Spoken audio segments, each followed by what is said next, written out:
Let me know how the audio is, guys. It's my home setup. Still jank is what it is. Let me know. But if you guys are ready to get into this, type ready in the chat. Let me know where you're from and let me know what you shoot. Not what you shoot with, but what you shoot. Do you shoot portraits, sports, landscapes? What do we shoot? Let me know in that chat. And let me know where you're from and type ready if you want to get into this. All right.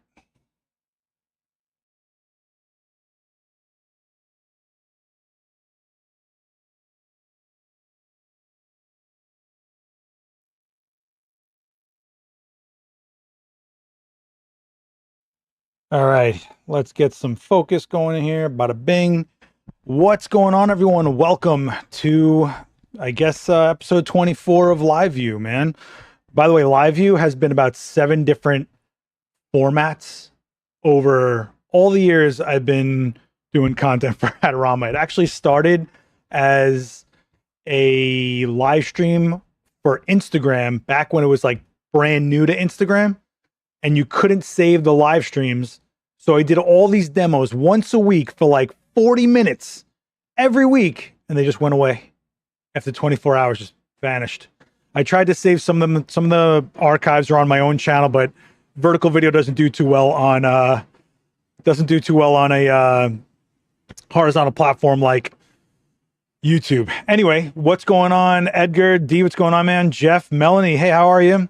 Brian, welcome. It's a little control. My audio is a little hot. Everyone told me it was good, man. Everyone told me it was good. All right. Audio is my weakest part of my game. Forget about it. Believe me. All right. So it looks like you guys are all over the place. Street. Got some sports in there. And you're literally from all over the place. Minneapolis, Canada. What's going on, everyone? All right. So my ankle's still jacked up. Not as bad as last week, thankfully. And I'm hoping next time we're on here, I'm back in the event space and we can move forward with actually shooting live. Because I think a lot of the questions last week, I could have just thrown a light on a stand and explained it in 5 seconds. You know what I mean? What's going on, Jason? How are you? Michael, always in the chat. I appreciate you. All right, so let me just give a little bit more light over here. So this is an Ask Me Anything. So you guys are welcome to ask questions in that chat. Hit a Q so that we can spot them off the bat. Before we get going, as always, I got to let you guys know about the events that are happening at Adorama proper. Well, oh my God, why? Everything's trying to confirm if I'm a real boy. Yes, I'm human. All right, hang on, guys. All right, so adorama.com/events. Should have had this queued up, but that's my fault. If you didn't know, this week is a massive workshop. Boom. The wedding workshop. This is a hands-on event. This is not a free event because you're getting about 4 setups to shoot with people, additional setups with still lifes and stuff that have to do with wedding. You're also getting a business course with Vanessa Joy. You've got top stylists, you got top models from agencies, you've got top photographers in the wedding industry teaching you guys what's up, and it's for real. Like it was great last year. In fact, you know what? I'm going to pull up the video from last year so you guys can get a sense of what happened last year. If you're in New York or going to be in New York, this is a really good workshop, and you got to kind of think of it as how do I put this? Like investing in yourself. If you're a wedding photographer and you're trying to take your business to another level or try to see what options you have, or if you are someone that is assisting or second shooter or whatever, this is a good outlet for you to network and meet other photographers that are constantly looking for photographers to work with. And when people see you at these events, they go, oh, this person's serious, you know? So this is the wedding workshop last time. Just so you guys have an idea, let's skip the I don't know who this guy is, this joke over here. But you can see how like nice the space is. This is gonna be shot at it's gonna be taking place at a loft down the block from Adorama. So you can come by Adorama. Okay, so Rob Hall was one of the instructors last year. But you can see the setups. I mean, this is a lot of money to throw into producing these sets, so you don't have to. So if you think about it, the cost of admission is basically like you're paying for a massive discount on getting a speed dating session, on shooting all these setups and getting right next to you top level wedding professionals. So if you guys get a chance, do yourself a favor, try to come out to this one, or if you are interested in it and you're going to be around New York maybe next year, keep an eye out for it next year.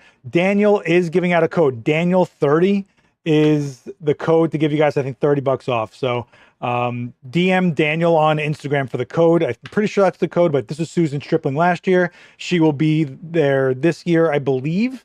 And we'll go through who's going to be there in a minute, but you can just see how like Kesha was there last year. I mean, there was a lot, and you guys could shoot cakes and shoot still lifes, and then all the brands are there as well. So if you have any questions about your specific camera, you know, Nikon will be there, Fujifilm, Sony, Canon printers will be there, so you can get prints, SanDisk, you know, a lot of brands going to be there. Okay, so boom, make sure you check that out. I'm going to put the link to this video in the chat. Man, I got to tell you, I got to move this whole setup because I'm like looking at this screen over here. I forgot why I changed my displays like this, and I'm trying to remember, and I think part of it was I have a window that was blasting light onto a certain monitor, so I changed my primary monitor to something else. Not your problem.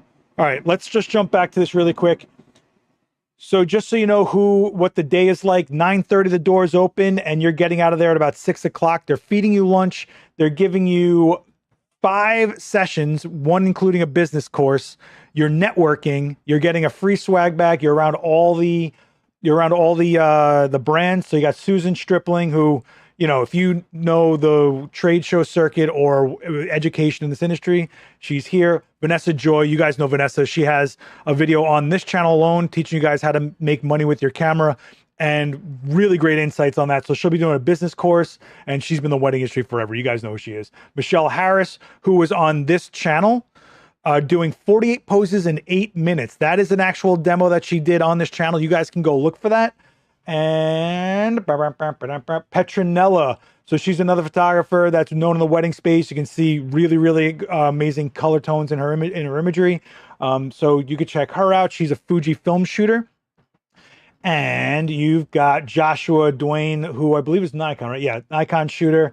And he's known for weddings, and Nikon's put him on, so you know that it's legit. And of course, you got Stacey Armand, who's going to be styling the whole event. So make sure you guys check that out. I hate to make this a pitch, but I think it's a really great event. This only happens once a year so far with Adorama. So make sure you jump on this one, and DM Daniel Norton for discount code. Okay. Other than that, if you guys missed it, we did large format photography in the event space. Me and Daniel built a darkroom. That was fun. Let me see if I can pull that up really quick. Yeah, so this was last week. What a craziness this was, shooting paper negatives with Daniel with a large format setup. If you guys missed this, make sure you go check that out on the channel. Drop a, wow, it's got 0 dislikes. We're doing all right, Dan. We're doing okay. We're doing all right. Stuff like this really helps out when you're shooting more modern equipment. You understand why things work the way they work.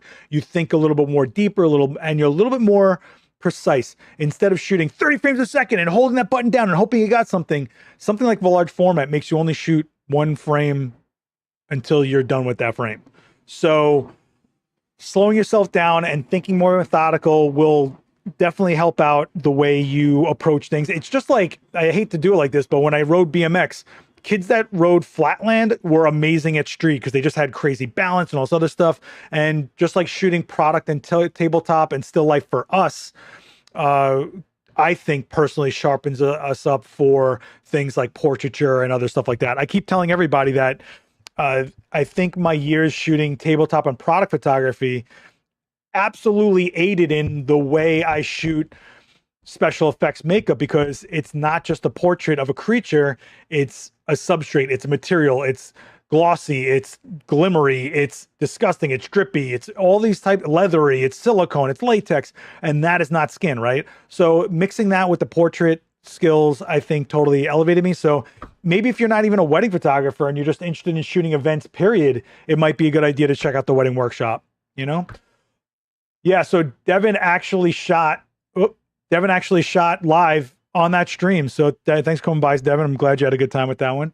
That was a pretty cool one. I as much as I groan that I'm like, oh, Dan's going to make me build a darkroom. Where else are we building are they building a darkroom for you live and having you come hang out for free to shoot paper negatives?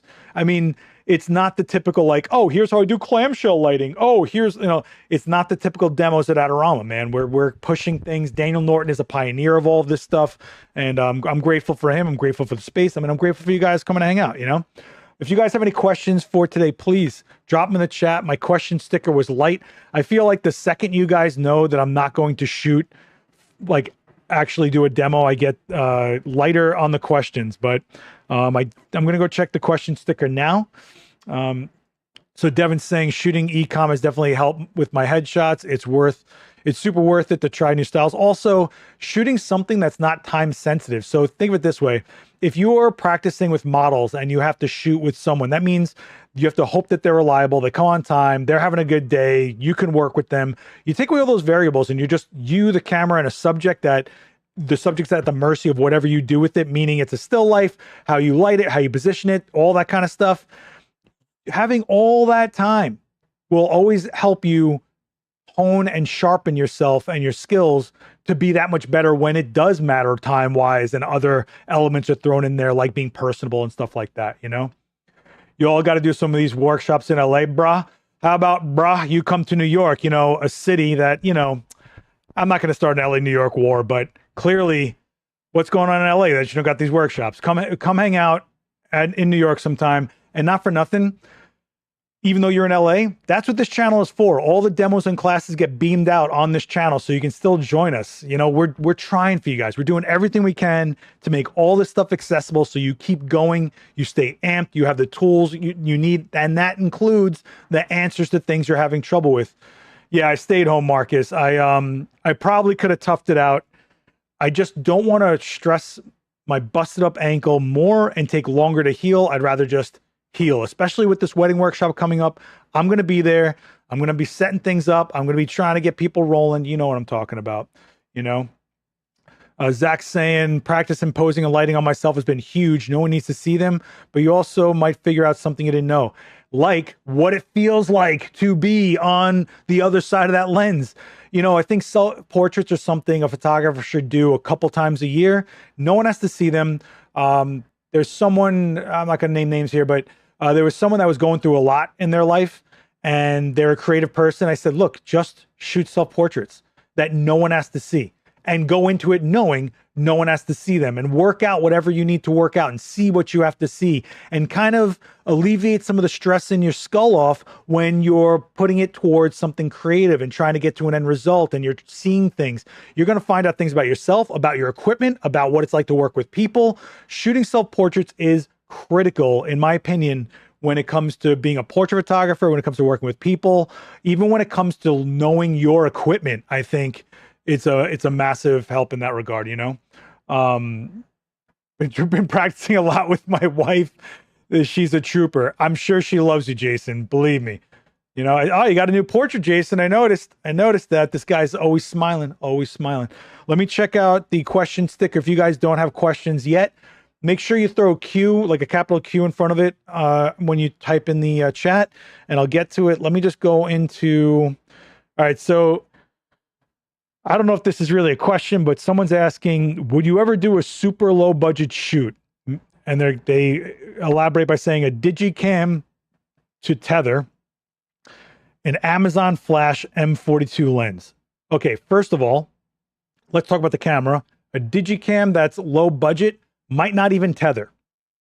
There's a reason. There's even pro cameras. Look, the X100, that's amazing and is up there in price and is incredible, and Fujifilm, it's a name brand, amazing, doesn't tether. So at least not to capture one. Two, why would I use an Amazon Flash? You guys need to start thinking like, how can I support this industry? I don't need to support a conglomerate like that Jungle website. What can I do that would aid the industry going forward? Because just remember, whatever you're going to find on Amazon, you'd find it at Adorama, and that supports the store, which supports that kid that's working there between gigs, early start of their career, all that kind of stuff. Flashpoint has every price point you can imagine that's within someone's budget for a flash. Check out Flashpoint on Adorama, and it's backed by Adorama. It's not just some random brand off of some jungle website that wishes you good luck with the gear, and if something goes wrong, hey, it was cheap, right? No. Flashpoint has a wide range of levels of the gear, types of gear, types of lighting, and honestly, you're supporting the industry by going forward with that, which is crazy to me that you guys still look at Amazon first for where you're going for gear. You guys really, I mean, even if you don't shop at Adorama, you should be supporting this industry. Otherwise, you can't complain about the industry shrinking, about jobs being lower paying, about people not hiring us. All that stuff that you guys complain about with this industry going smaller also comes from not supporting the retailers and the brands. Absolutely. All right. And then as far as the lens goes, look, I shoot with budget gear all the time when I want to show you guys a point. But if I'm showing you guys something that has to do with a lighting setup or whatever, and it comes down to what is the point of the demo? What am I really trying to show? Does it matter what camera I'm shooting with? If the point is to show a lighting technique, then no, right? Or am I trying to use a certain resolution or a camera that has a certain gradational tonality to it so that when I'm showing you these lighting techniques, they show proper gradation as opposed to a low bitrate camera that has a rough color science to it and a lens system that probably isn't translating color properly, right? However, if the goal is, look what I can do with a budget system that's under a couple $100, cool. The other things you guys have to, and to elaborate on that further, it's really an inspirational thing because in the end, when you're getting hired for a job, part of it is being able to produce a quality level of an image, not just a style of an image. While there is plenty of commercial campaigns that are shooting like this way more distilled down style right now, don't think for a second that there isn't another setup somewhere that's probably delivering something high res while they're doing that set of images and things like that. So it's cool to have the budget gear and it's cool to have the fun stuff that does something quirky and weird and a different look altogether, sure. But at some point, if you're doing this professionally, the gear does matter. I'm sorry, but it does. What was I going to say? I forgot what I was going to say. Whatever. Anyway, I hope that wasn't like too berating for you guys. Devin's asking for when you do client work, are you calibrating colors on your monitors when you're shooting tethered? I try to keep my laptop as calibrated as I can. And usually depends on what the shoot is, right? If it's just out of my laptop, I'm just showing them my screen. It's as close as it's going to be anyway to whatever they're looking at. I also I think it's our job to educate the client to let them know that not all screens look the same. You could shoot this on an amazing calibrated, completely perfect monitor. And then that client has some Chromebook for $200 they're going to look at these on. You think that image is going to look the way it looks on your Mac? Probably not, right? So you got to kind of educate them as well. But yeah, it's always good to be calibrated wherever you can, however you can. Why am I getting messaged from the office? All right. Anyway, the other thing about shooting with budget gear is like, you have to kind of understand what you're getting out of the equipment to realize why you're using the equipment. So for example, if you're using something like plastic lenses instead of glass lenses, well, why is it? Because you want a certain look. You want a lower saturation of color. You want lower edge contrast. You want it to be softer. You want it to have impurities to it. You want it to have flare issues. And all that adds to what you're trying to get in the end. But if you're not trying to get that and you're hoping that the gear just surprises you with something that looks cool, you may luck out here or there. But in the end, you're shooting and shooting and shooting, just kind of hoping something happens. You know what I mean? So, yeah, laptops and phones don't produce color the same way at all. And everybody's phone is different. And don't forget, there was a time where we didn't have phones that had retina displays and 4K resolutions and things like that, So unless you're doing a print, calibration isn't the most important thing ever, because in the end, you do want to have your base image, your native file to be basically edited to be as close to whatever it is on a calibrated monitor as possible. Yes, that's your foundation. But in the end, wait till it hits the internet. You know how many times I've seen images on the web, people give to me as reference, not knowing that I shot them, ask me if I can do something like that. And I look at it, I'm like, wow, this is a copy of a copy of a copy that got put on a website. And the colors are gone and the blacks are muted. And I'm like, what is going on here? The resolution is shot to hell, you know? And I'm just kind of like, wow. So, and it's funny because something like that actually got me into the idea of degrading images, which is something I talked about on Daniel's analog live stream, which I will put in the chat. I totally forgot to put that in there. You guys okay in there?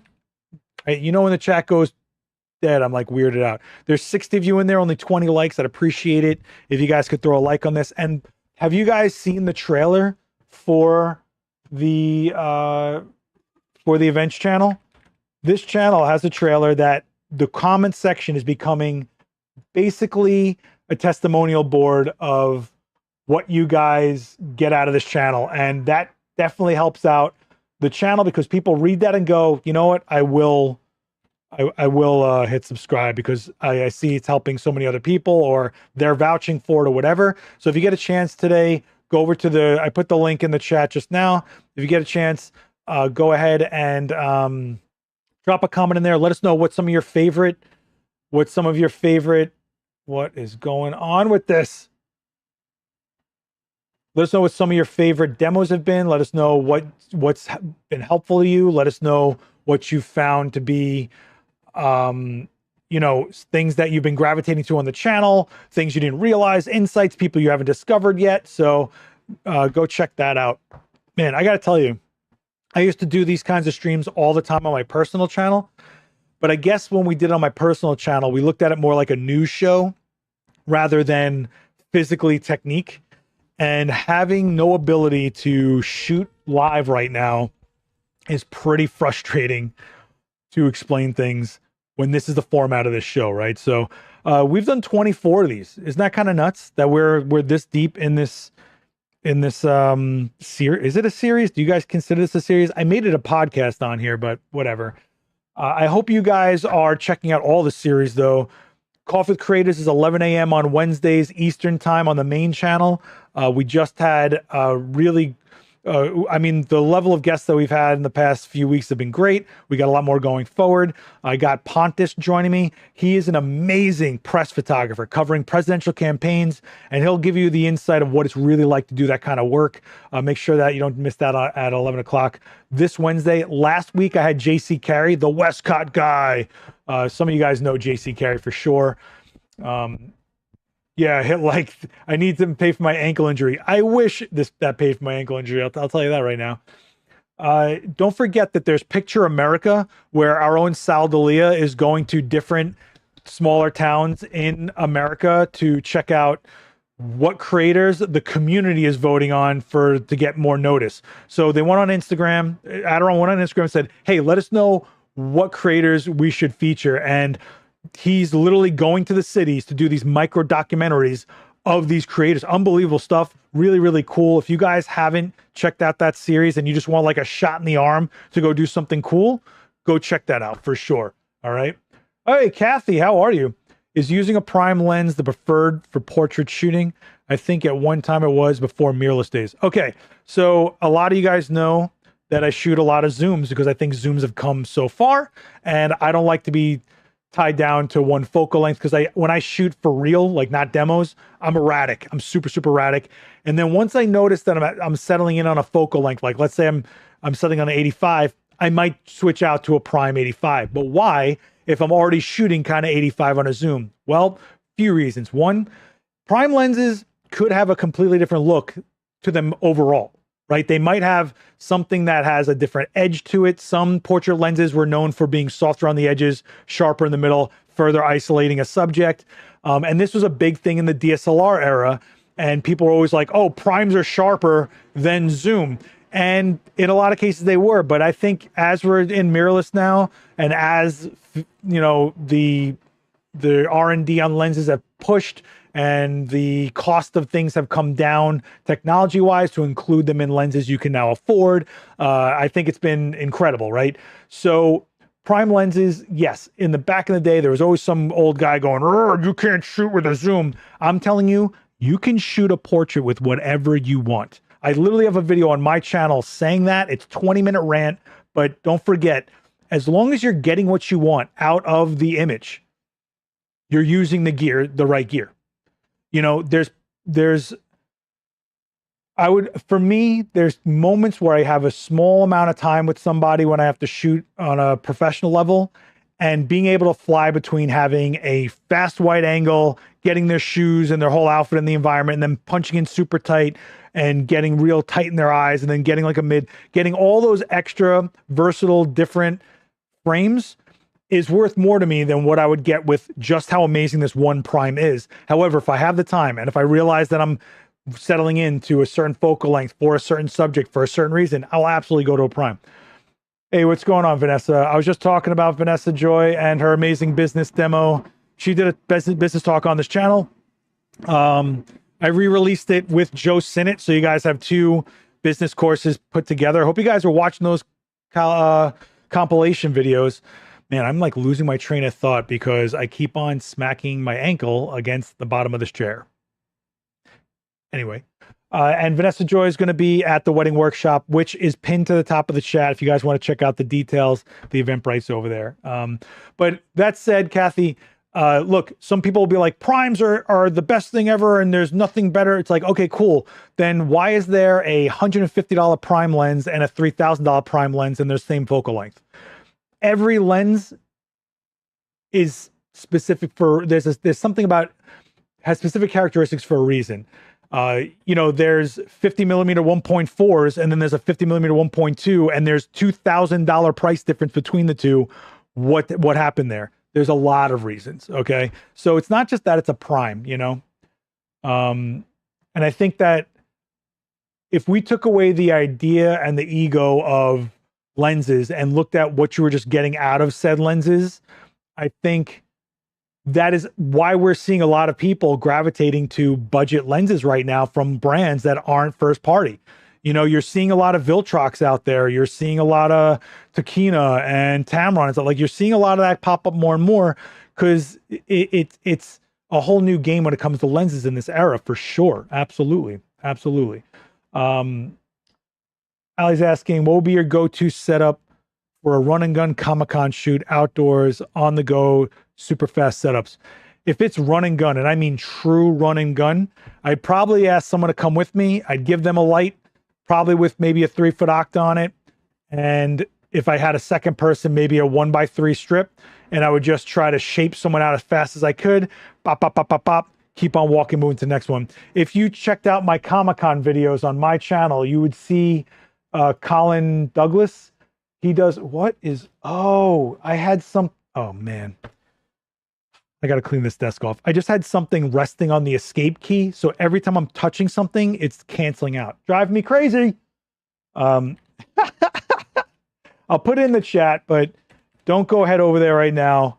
If you guys want to see Comic-Con setups, Colin Douglas Gray probably has one of the best run and gun setups, I would say, basically because he does it like a pro. You know, he's not sitting around he's not sitting around waiting for people to come to him. He's moving around the space. He's going to different backgrounds, going to the people themselves. He's not getting stuck cluttered in the typical places that people are shooting cosplay there. So he's standing out more. He's got more time to engage with them. It's not a cramped up setup. And I think also the fact that he's moving around and being able to get more than just like a cool wall behind them, but he sees these structures and the windows, and then sometimes the natural light coming through the skylights is just amazing at Comic-Con.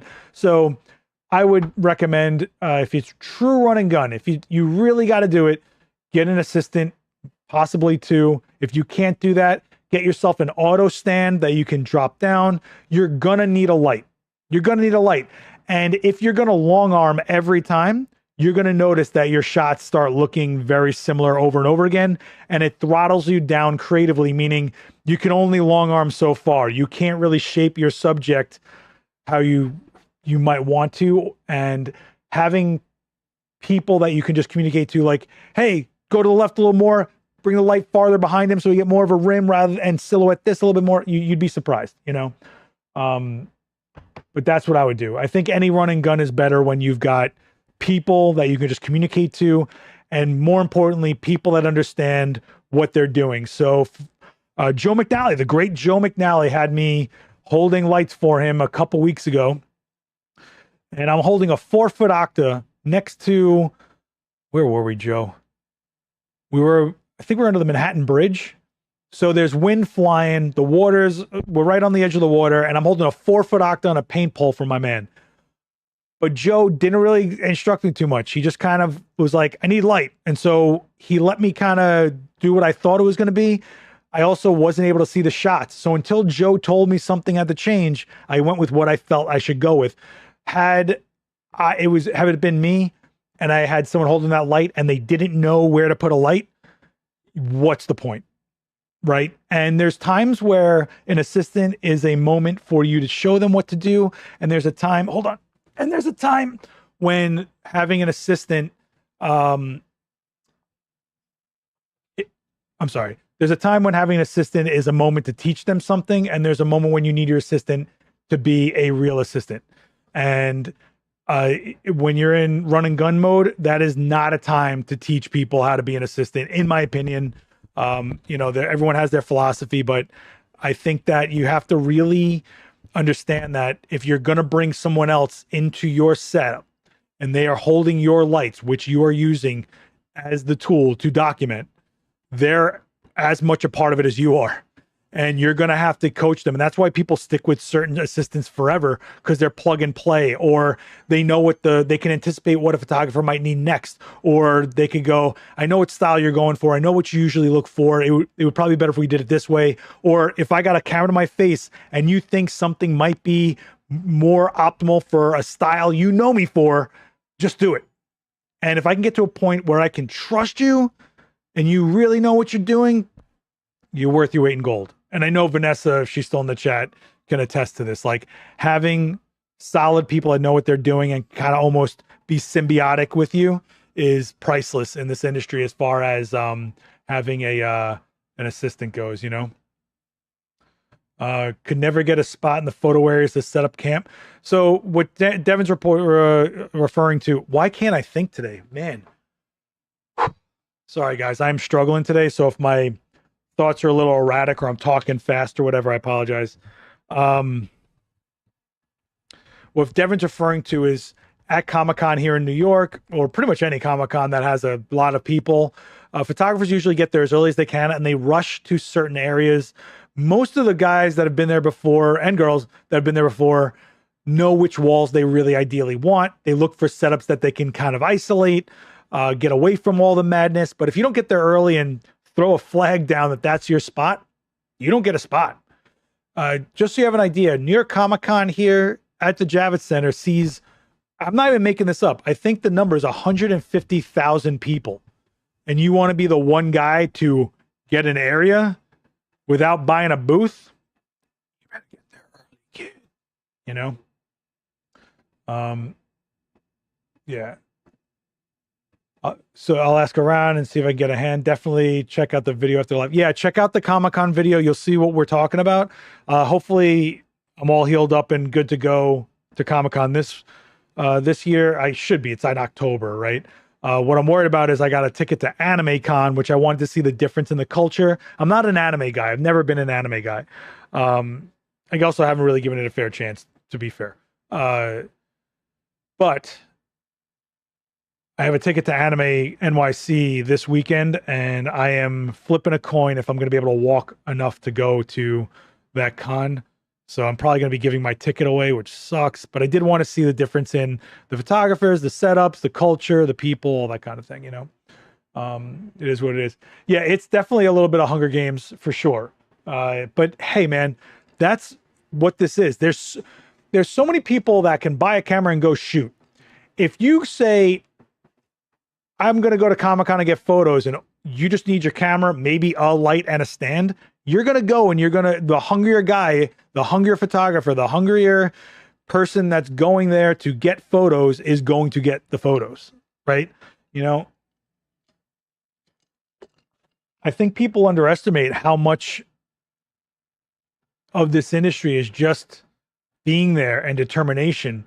We always talk about the best, what shots could have been better and all this kind of stuff. But in the end, what good is a photo that was never taken? You know, you've got to get out there and you've got to be there, you know, get you a wheelchair. Yeah, nah, I'm all right. It's highly overlooked, this whole concept of, well, I bought a good camera and I guess that gives me the right to have the spot first, whatever. Not the case. In fact, there was a guy there last year who I've never seen before. And if you guys are in this chat and you know me from Comic-Con, I know most of you guys, right? Like it's the usual suspects most of the time. And you guys are great. Love you guys. But every now and then you see some new guys, and that's cool. This one guy though, man, he looked like he just never been to a Comic-Con before. Looked like he didn't know how to take it all in. Had the most high-end gear. I'm talking flagship cameras, top-end glass, pro photo strobes, even really nice stands, light stands. And nobody was going to his setup.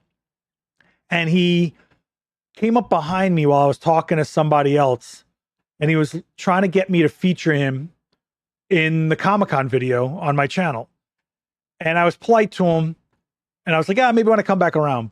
But I wasn't going to go feature that guy because that wasn't someone from the community, the culture, and they clearly didn't know what they were doing there. But hey, they're the photographer with the big expensive gear.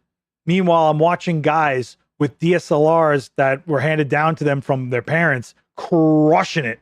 And I was so proud of those guys. Oh, that's what I was going to say before. I'm so sorry. I'm out of whack.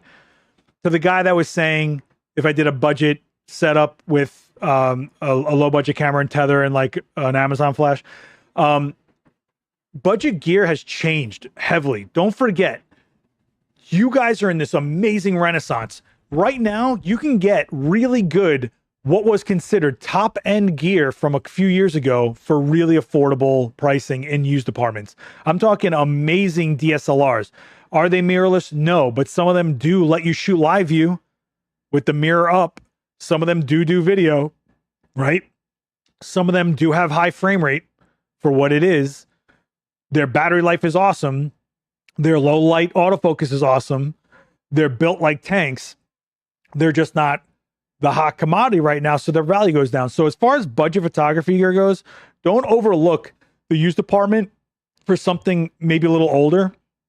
And if you are shooting mirrorless now, what I would say to you, like, let's say you're shooting Canon mirrorless, look for a Canon DSLR because you can always adapt the lenses from that DSLR to your mirrorless. And then you've got extras. That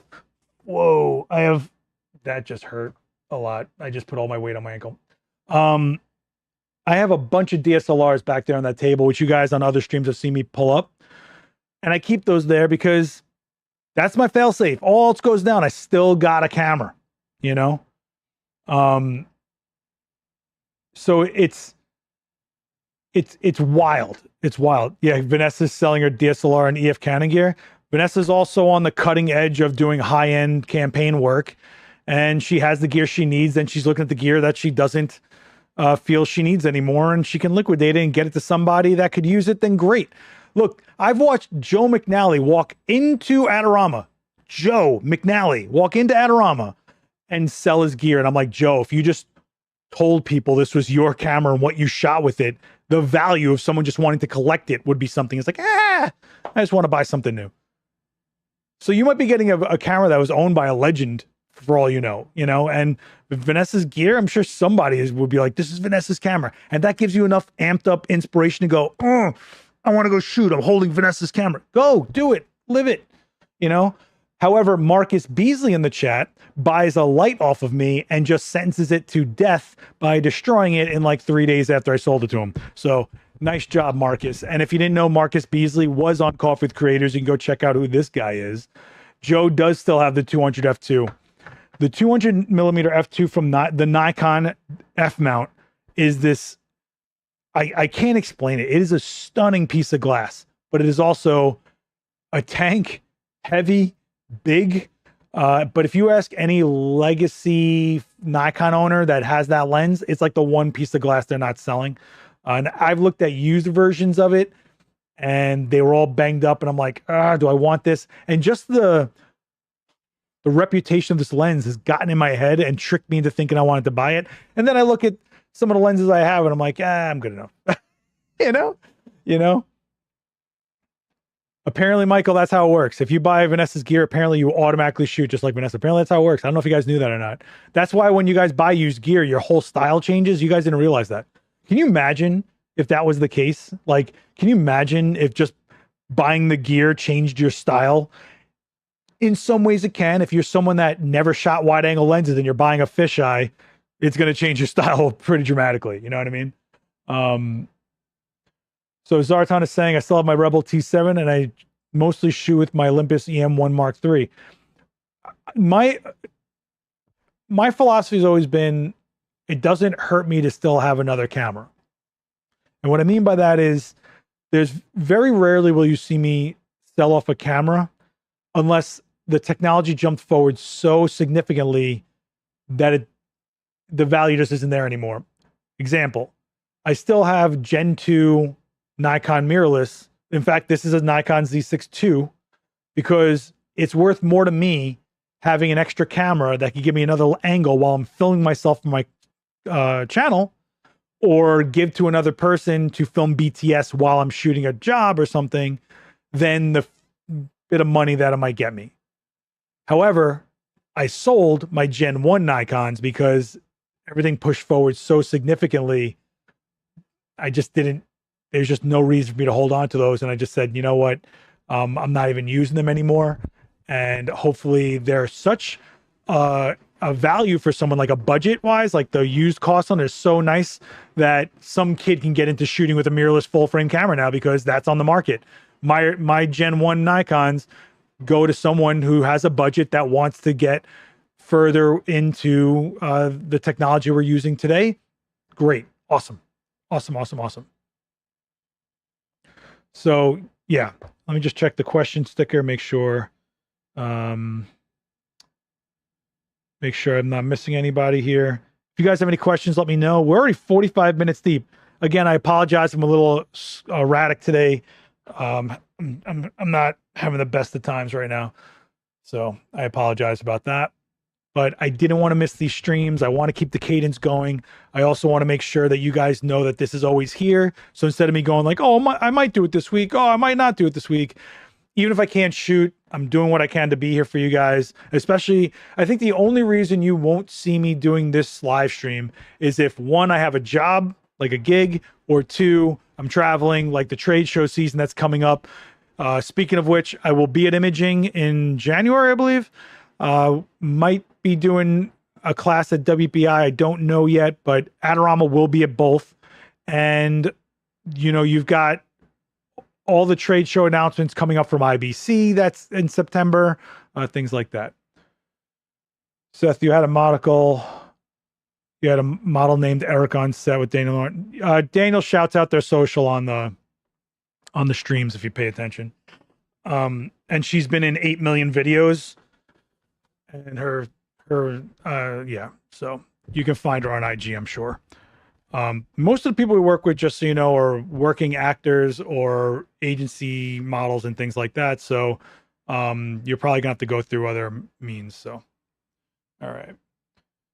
Yeah, I'm glad I can do this from home too. I wish this setup was a little more dialed in. I kind of let it rot away a little bit. That's my fault. But I also think it's amazing that we're in this era and you can just hit a switch and you're streaming high quality, talking to a mass audience from all over the world. Like, that's pretty special.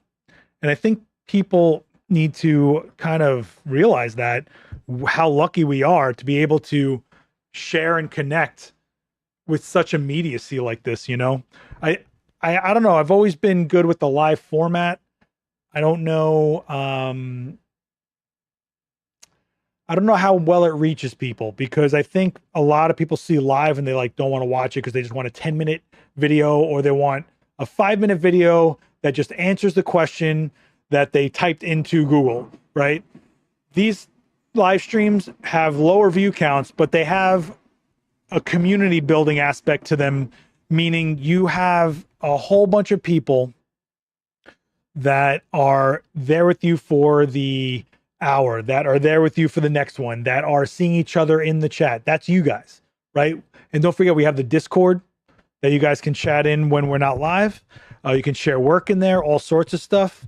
So you just have all these resources to you. And part of it also is, man, I didn't have any of this when I was coming up. Are you kidding me? Do you have any idea what you guys get in a Q&A like this in a couple minutes that took me a couple weeks to figure out?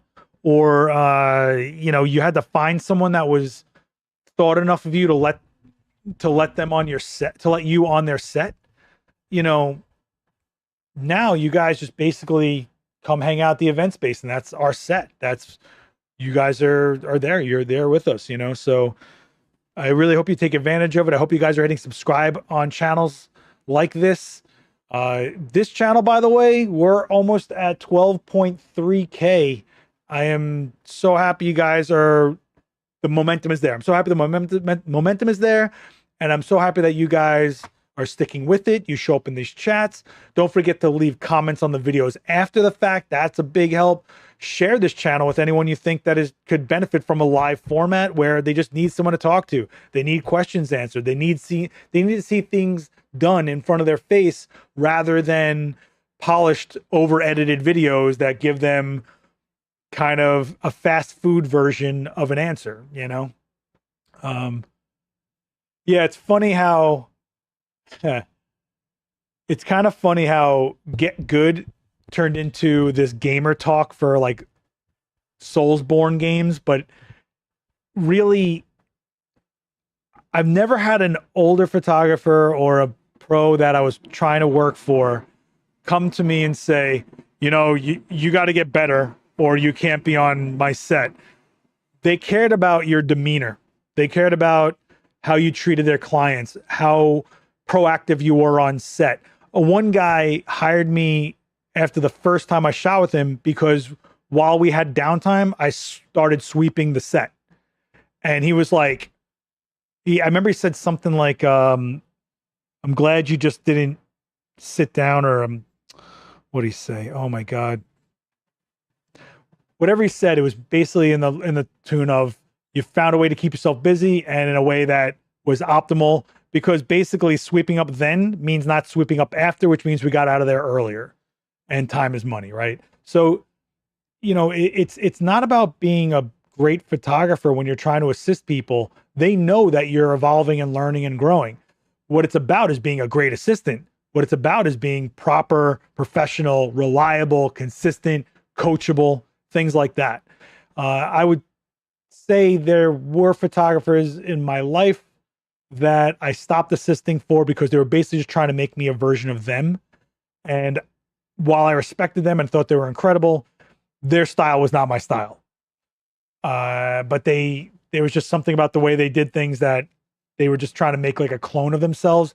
And part of that makes me think it was so that they could send you on a job and then they can get like a cut from it, which, it's like being an agent, I guess, Do you print your own stuff? I used to. My walls, oh shoot.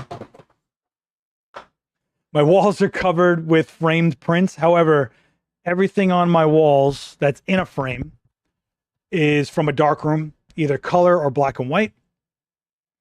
Anything that's not on a frame, what I usually do is I take binder clips and I put them in the wall with a thumbtack, and I use binder clips to hold in all four corners. I kind of like that look. It's nice and raw. That's all digital stuff. Printique does, I've had all my stuff printed at Printique here at Adorama. So you can actually check that out over, I felt that they always had good pricing, and they're here in Brooklyn. And, I also think it supports the local business here in New York, but it's also just, they do support the community. They do feature people. They really are an actual print house. So you can check them out. Printique right there. And I do think it's important to print your work every now and then. The thing about printing your work that I don't think people realize is, forget about the end result sometimes. It's you making a decision that this is the frame. It's you making a decision that that's how that frame should look. It's you saying, it's not about what screen you're looking at it on. That's the color that it should look like. That's the exposure it should look like. That's the finish I want. That piece, that print now exists in the world. You can't swipe away from it. It is now living in your space. This is now an organism in the world.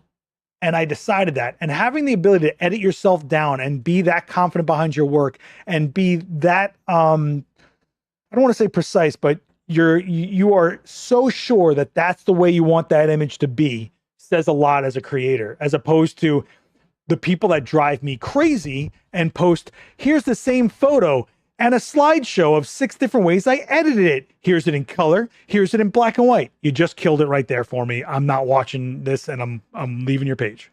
Oh, well, here's it with this, and here's it with a filter. Garbage. I'm not watching any of this. If you can't decide what the image is supposed to be, you're not creating anything to me. I know that sounds harsh, but when you create a print, a final print, you really are putting your foot down as who you are as a creator, what you're creating, your style, the way you do things. And there's definitely stuff on this wall, on these walls, that I look at and go, man, that my style was crazy back then. Like, what was I doing? Or not that I disagree with it, but it's not how I would shoot now. Or what really gets me is I put images up. I have stuff on these walls that is over 20 years old. And sometimes I look at those images and I go, where is that guy? Where is the guy that shot this? I need to get that back. I need to get that style, that ambition, that thought process, that vision. I need to get that guy back. And there's been plenty of times in my life, and when I say life, my career, that I feel my work got way too commercial and sterile. But in my head, the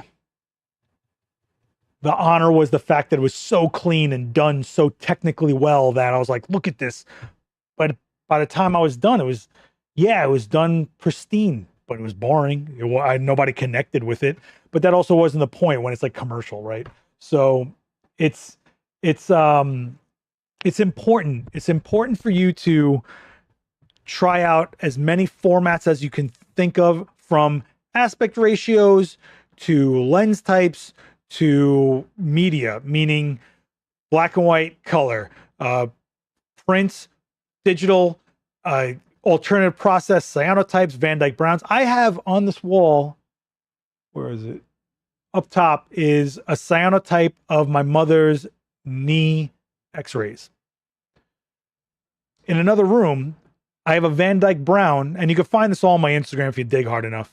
I have a Van Dyke Brown of my father's chest x-ray, and it's like a 1-to-1. It's like my father's on my wall, like his rib cage just sitting there on my wall. It's dope.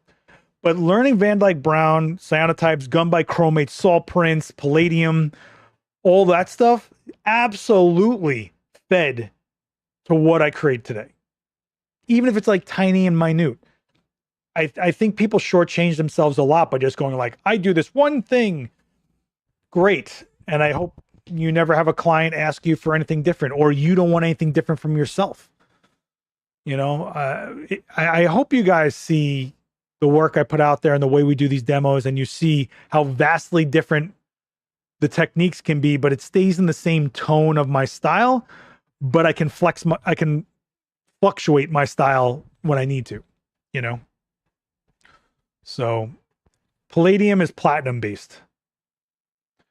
Printing an image is like the blue fairy turning Pinocchio into a real boy. That is really weird that you say this, because I am playing Lies of P right now. I don't know if anybody else is a gamer in here, but that game is all about Pinocchio and these psychotic puppets. So that is very weird that out of everything, that's what you chose to go with. My head has been crushed up with Pinocchio lore over this stupid video game. It's an amazing game though. Beautiful, stunning, incredible. If you're a gamer, if you like Soulsborne type stuff, go check out Liza P. I think it's free on PlayStation Store right now. All right. I do everyday prints at a drugstore. My archival prints are done by a local service. So that's interesting you say that. I used to work at a 1-hour photo when I was a kid. Hang on. I cannot get comfortable if I tried. This is killing me.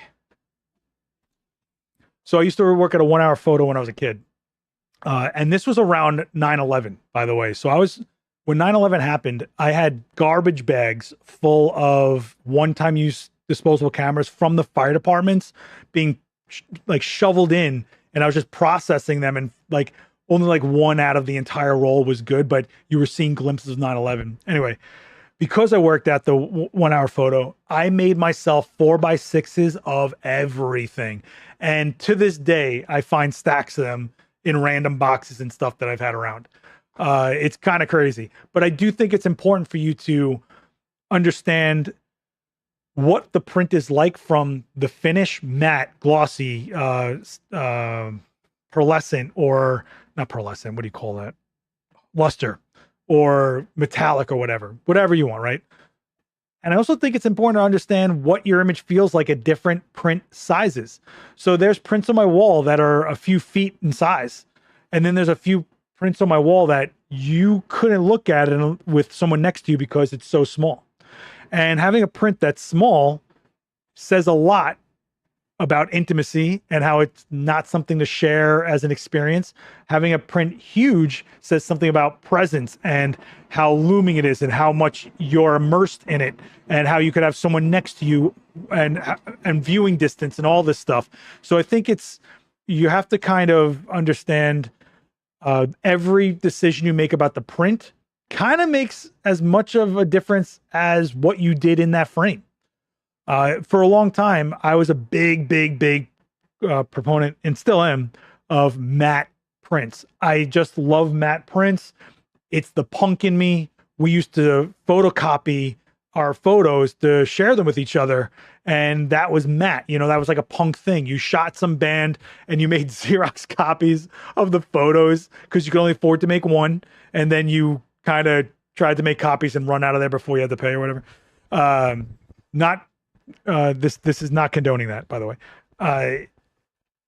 But you know what happens to a matte print when you put it in a frame?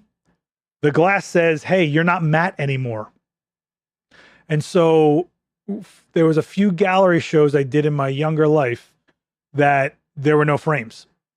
And I wanted people to just have nothing between them and the print. I wanted them to feel like, just like that kid that picks up a zine, that they're there. In fact, there was actually, do I still have it? I gotta still have that. It's got to be in a box somewhere. I have a roll of paper towels. I'm not making this up. A roll of paper towels that I printed with ink, copies of my black and white photos from when I was shooting BMX all the time. And I made a whole roll of paper towels that hung on a wall and you could go through them like this. And the reason I did that was because at the time, you were chasing magazines. And chasing magazines meant you only had 30 days with that image and then it was gone forever. Hopefully somebody ripped it off and put it on their wall or somebody kept it. But more often than not, when your time was up in the magazine, that was it, right? It was on to the next month. So it just felt like it was all disposable. And so I just made these paper towels of my photos. And I think that, first of all, took the image quality way down, high contrast all the way up, detail gone, but it was so tangible, so tactile, so punked and rough. Every time I did a show, that was where people spent most of their time, was going through the paper towels, not even going through the actual prints I was trying to sell. So it's kind of crazy, you know? Jeff is saying I do 4x6 home on a selfie. So a selfie is a small printer that Canon makes, and totally awesome. The drugstore prints go up to 6x20 on a printer on a real inkjet printer. Agree that size impacts print. Every print has a correct size. Yeah, and it's what you're trying to say. And how you want it to be experienced, you know?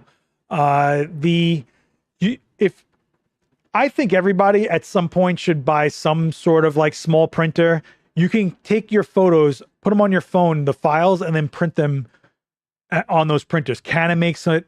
I like Fujifilm's version because it's an actual Instax print, and I think that's super fun. I know it's a little pricey, but people tend to like it. Yeah. It wasn't like they were a film strip. It was like, do I have anything here? Okay. So you see this edge around my frame? Now picture that with a black and white BMX shot in there. I remember the first frame that people saw was my friend Rocky in the ER with a temporary cast on his leg because he broke something on his leg or whatever. And he just looks miserable. But that was the first frame that was printed into a paper towel. And people are like, what is this? And then as they go through it, they're seeing BMX lifestyle, the injuries, the fast pace, the craziness, the road trips, the trying to just make it to the next spot, or, of course, the tricks and all that kind of stuff. But it was just this, and I made what did I do? Man, I can't remember. I did it on a printing press. I think I printed inkjet out and I sprayed it with something that made the toner bleed. And then I ran it through a printing press. We're talking 20 years ago, longer, 22 years ago, I did this. So if I find it, I will try to, maybe I'll share it next time, or I'll throw it on my Instagram or whatever. It's in a box. I can see the box in my head too. Yeah, Canon Selfie is dye sub. So dye sub is basically, they take a ribbon of CMYK and they melt it onto, it's thermal printing onto the print. So there's a yellow layer and then a magenta layer and a cyan layer and a black layer, and it's melting this ribbon down. So you have an exact number of sheets of paper per sheet of CMYK film ribbon that is melted on there. Dye sub, it's a pretty cool technology. It's just that we've come to the conclusion that inkjet, the reason it's like gallery level is because of the tonality and color range and stuff like that, and sharpness and things like that. It was a very cool way to show.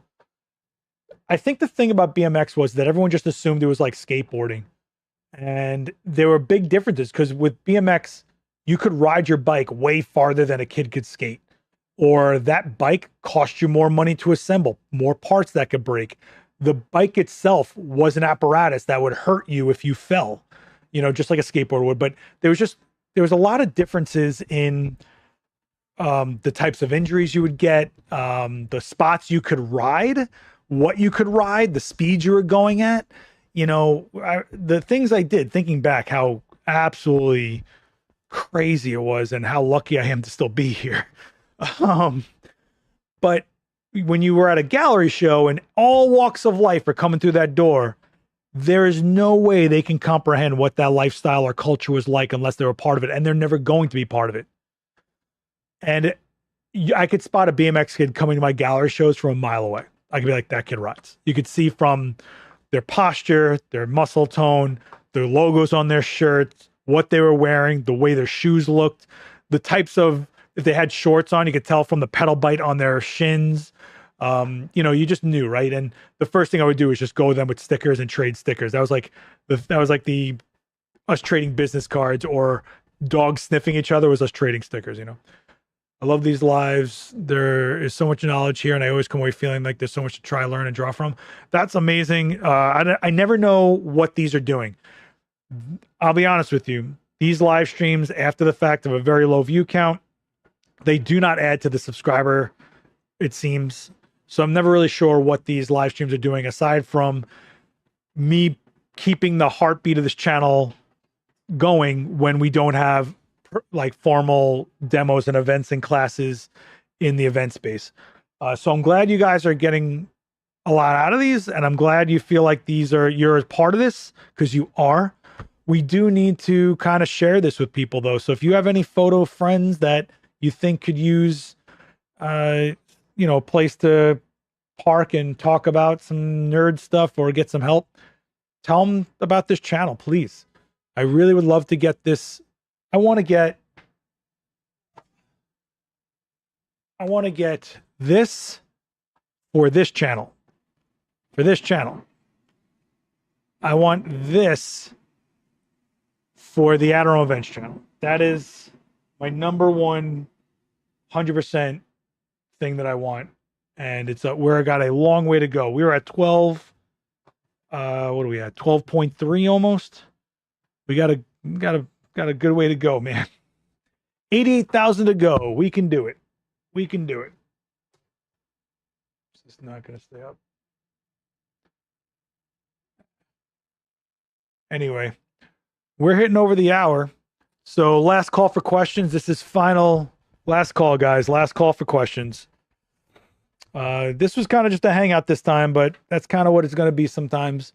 Listen, this is as much your community as anybody else's.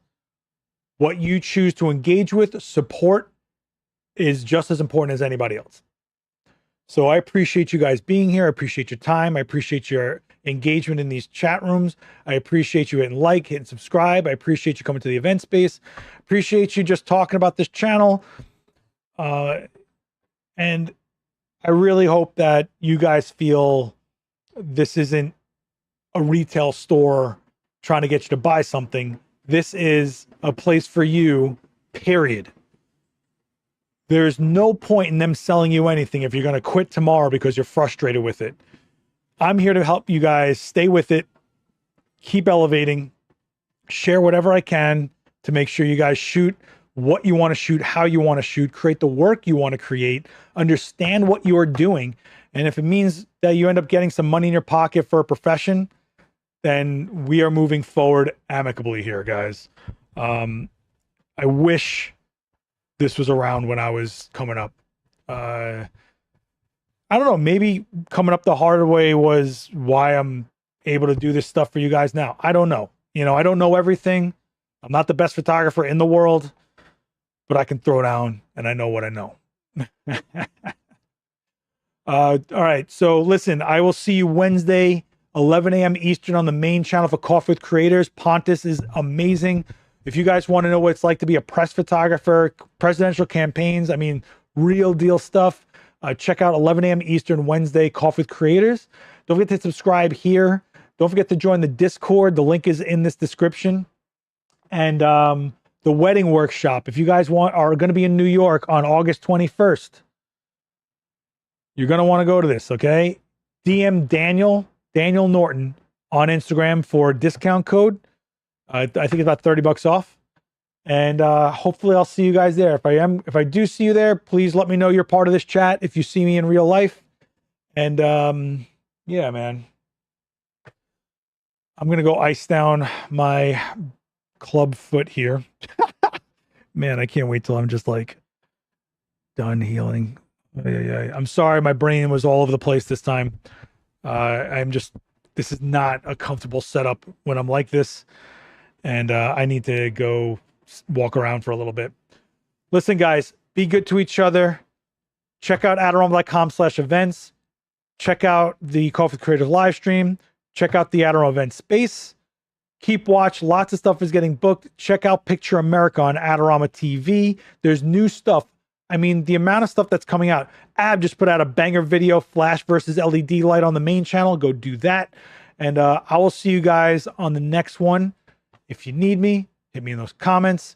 But let's start bringing some friends in here. Okay, guys? Be good. I'll see you Wednesday. All right? Later, guys. Peace.